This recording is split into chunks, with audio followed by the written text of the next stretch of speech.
El sol de la mañana que implacable saber los jardines del Hotel Miraval, iluminando cada pétalo, cada ventana blanca, cada sonrisa falsa y también cada herida invisible.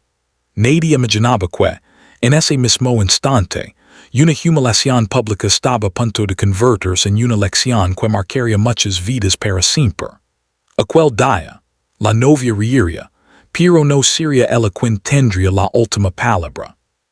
Si crees en la bondad, en las segundas oportunidades y en que nadie merece ser tratado con desprecio, este es el momento perfecto para apoyar este canal. Dale like al video, compartilo, deja tu comentario y suscribid. Porque historias como esta nos recuerdan quién somos cuando nadie nos está mirando. El Hotel Miraval despertaba como cada mañana con un air de perfección cuidadosamente ensayada. Era un lugar donde los eventos más exclusivos se celebraban bajo un cielo siempre azul, donde los ricos y poderosos venían a hacer negocios o a celebrar bodas que parecían sacadas de revistas.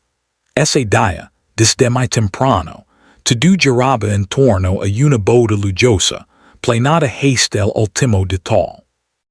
Mesas alignadas, mantles marfil, copas brillantes y un arco floral que se alzaba en el centro del jardín como una promesa de felicidad eterna.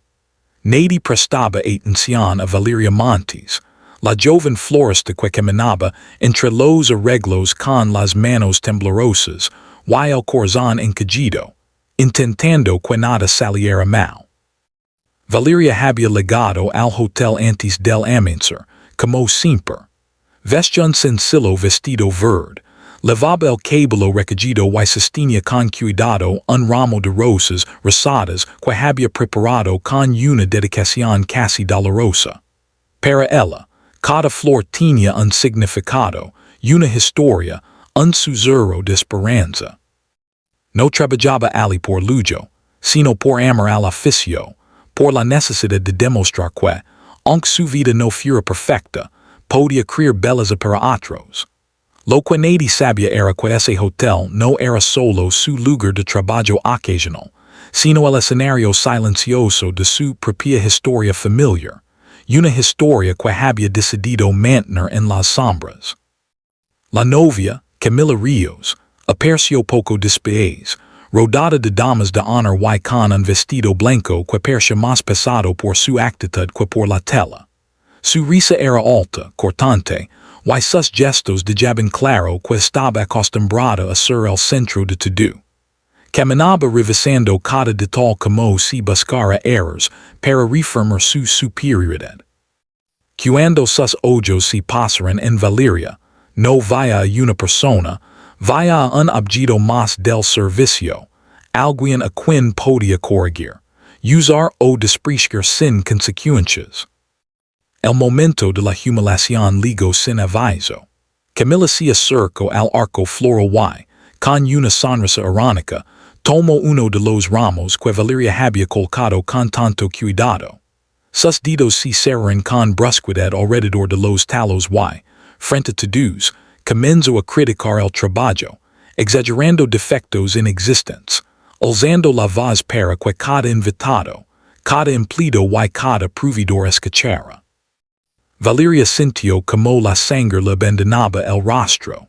Sus manos se aferraron al ramo que aún sostenía, como si soltarlo significara derrumbarse. La florista intentó mantener la compostura, pero cada palabra de la novia caía como una bofetada. No había gritos, pero sí una crueldad elegante, una forma de humilar que dolía más porque parecía aceptada, normalizada. Algunos empleados bajaron la mirada, otros fingeron no escuchar. Nadie intervino. Valeria tragó saliva y sintió como si le llenaban los ojos de lágrimas que se negó a dejar. Había aprendido, desde pequeña que llorar en público era dar poder a quien te lastima. Mientras tanto, desde la entrada principal del hotel, un hombre observaba la escena con el ceño fruncido. Se llamaba Ignacio Beltrán, y aunque muchos lo conocían como un empresario discreto que rara vez se dejaba ver, El era el dueño del hotel Merval.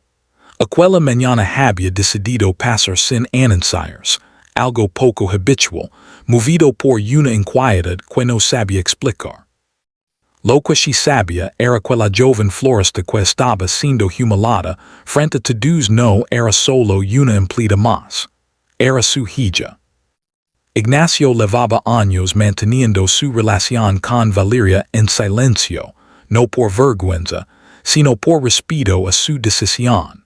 Ella había corrido abrirse camino sola, sin privilegios, sin que su apellido pasara sobre su esfuerzo.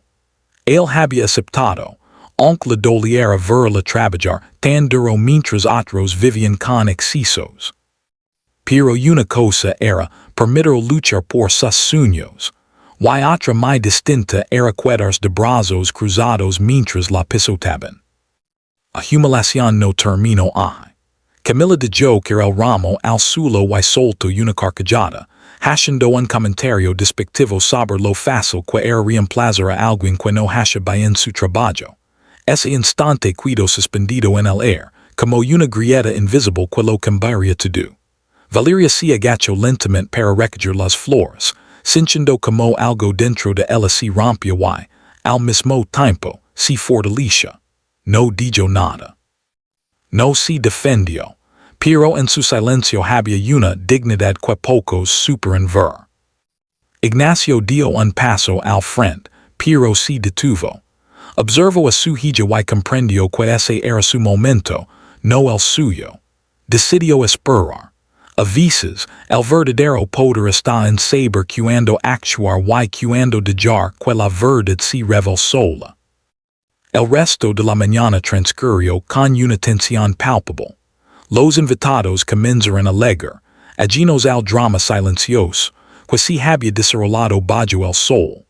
Valeria siguió trabajando, corrigiendo detalles, cambiando flores, cumpliendo con su deber como si nada hubiera pasado.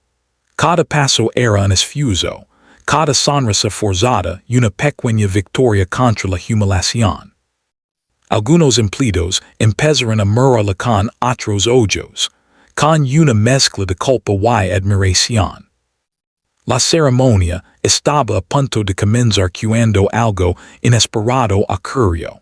Ignacio pidió reunir a los encargados del evento y a la novia. Su presencia impuso silencio de inmediato. No alzó la voz, no hizo gestos exagerados. Simplemente habló con calma, con esa autoridad que no necesita gritar para ser escuchada. Explicó que había observado una conducta inaceptable en su hotel, un lugar que se regía por el respeto y la dignidad de cada persona que trabajaba allí.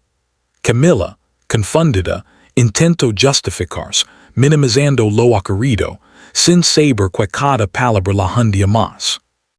Entonces Ignacio miró a Valeria, que se encontraba a unos pasos de distancia, y con una serenidad que hizo temblar el ambiente, reveló la verdad. Dijo que ella no era solo una florista, sino una mujer valiente, talentosa y, sobre todo, su hija. El silencio que siguió fue absoluto. Algunos invitados se quedaron sin aliento. Otros bajaron la mirada. Camila palideció. No hubo gritos ni venganzas espectaculares. Ignacio no canceló la boda ni humilló a la novia como ella había humillado a Valeria. Simplemente dejó claro que en su hotel no se toleraba el desprecio. Y que quien no supiera tratar a los demás con respeto no merecía celebrar allí su felicidad.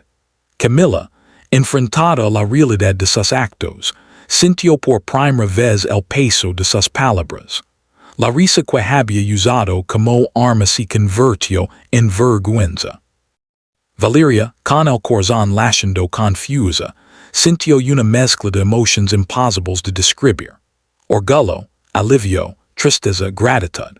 No había querido que su padre interviniera, pero tampoco podía negar que aquel gesto la sanaba de una herida profunda.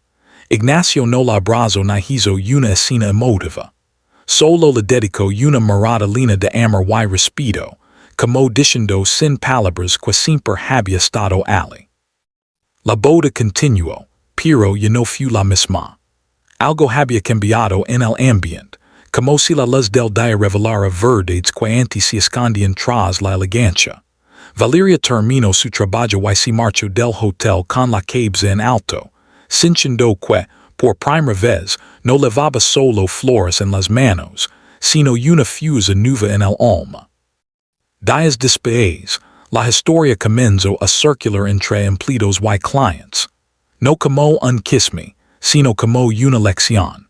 Valeria decidió aceptar la ayuda de su padre, no para vivir de su apellido, sino para crear algo propio. Abrió un pequeño taller floral donde enseñaba a otros jóvenes a trabajar con flores y con dignidad. Ignacio, por su parte, reforzó las políticas del hotel, recordando a todos que el verdadero lujo no está en los vestidos caros ni en los jardines perfectos, sino en la forma en que tratamos a quienes nos rodean. Camila nunca pidió disculpas públicamente, pero quienes estuvieron ali ese día supieron que algo en ella se quebró. A veces, la vergüenza es el primer paso hacia el cambio, aunque no siempre leg acompañada de palabras. Si esta historia te tocó el corazón, si te hizo reflexionar sobre cómo tratamos a los demás sin saber por lo que están pasando, te invito, desde lo más profundo, a interactuar con este video. Tu apoyo ayuda a que más personas escuchen historias que inspiran y despierten conciencia. Antes de despedirnos, escribe en los comentarios una palabra que resuma lo que sentiste al escuchar esta historia. Tu mensaje puede ser el impulso que alguien más necesita hoy. Porque al final, bajo la luz clara del día, todos somos más que el papel que otros creen que representamos. Y a veces, la flor más humilde es con una raíz mucho más fuerte de lo que nadie imagina.